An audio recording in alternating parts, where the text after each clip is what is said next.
আসসালামু আলাইকুম, সবাইকে স্বাগত জানাচ্ছি। আজকে চলে এসেছি আপনাদের মাঝে একটি নতুন রেসিপি নিয়ে। সাবুদানা দিয়ে তালের পায়েস রান্না করে আজকে দেখাবো আপনাদেরকে খুব সহজ পদ্ধতিতে। দেখুন, রান্না একটি হাঁড়ি বসিয়ে দিয়েছি, দুধ গরম করছি। এবার অন্যান্যগুলো দিব। দেখুন, তাল দিয়ে দিব, তাল দিয়ে তারপরে মিক্স করে নিব। দেখুন, তারপর চিনি দিব, দিয়ে সব উপকরণ একসাথে নাড়ব, মিশিয়ে নিব ভালো করে।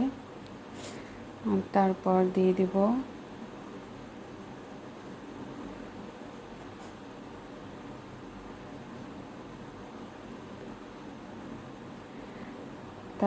দিব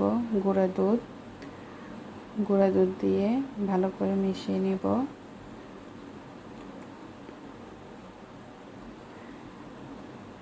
গুঁড়া দুধটা অবশ্যই দেওয়ার চেষ্টা করবেন, কারণ গুঁড়া দুধ দেওয়ার ফলে এই রেসিপিটা খেতে অনেক ভালো লাগে। কারণ পায়েসে গুঁড়া দুধ দেওয়ার ফলে এটা স্বাদ অনেকটা বাড়িয়ে দেয়। তারপর দিয়ে দিব সাবুদানা আমি আধা ঘন্টা ভিজিয়ে রেখেছি।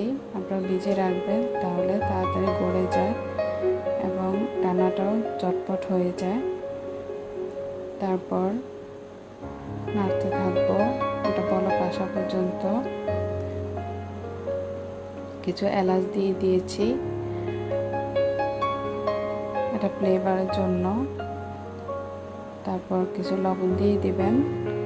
মিষ্টি খাবারে লবণ না দিলে ব্যালেন্স হয় না লবণের।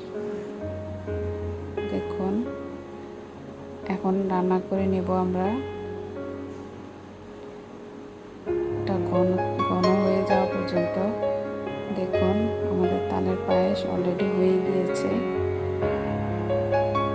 সাবুদানা দিয়ে তালের পায়েস এখন আমরা নামিয়ে পরিবেশন করব। দেখুন কত সুন্দর কালার এসেছে, দেখতে কত লোভনীয় হয়েছে। দেখুন, একবার হলেও আপনারা বাসায় বানিয়ে খাবেন, অনেক টেস্টি হয় এই পায়েস। কমেন্টে জানাবেন কেমন হয়েছে।